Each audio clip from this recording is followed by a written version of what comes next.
இதுல ஏதாவது பேய் இருக்காடான்னு. இல்லைண்ணே, பேயெல்லாம் கிடையாது. ஆனா ஒண்ணு இருக்கு, வெட்டுக்குத்து இருக்கு. ஏதோ ஒண்ணு இருக்கணும்ல, ஏதோ ஒண்ணு இருக்கணும். வெட்டு குத்தாவது இருக்கணும், ரத்தம் இருக்கணும்.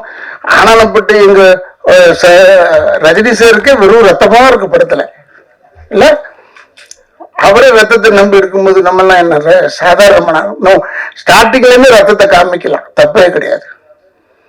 போய் பார்த்தா பெரிய படம்லாம் போய் பார்த்தேன் நான்.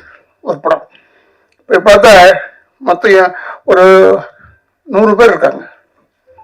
5000 பேர் உட்கார வேண்டிய இடத்துல 100 பேர் இருந்தா எனக்கு பயம் வருமோ வராதா? ஐயோ, நம்ம மட்டும் தனியா உட்காந்துருக்குமே இந்த பக்கம் நினைச்சேன். அப்படிலாம் இல்லாமல் நீங்க இந்த படத்தை வந்து தியேட்டர்ல வந்து பாருங்க. பெரிய வெற்றி அடைய வேண்டும் என்ற எல்லாரையுமே வாழ்த்துறேன். வச்சுக்கப்பா, இதெல்லாம் தொல்லைங்க. செல் அரிச்சிருது நம்மள, விட மாட்டேது.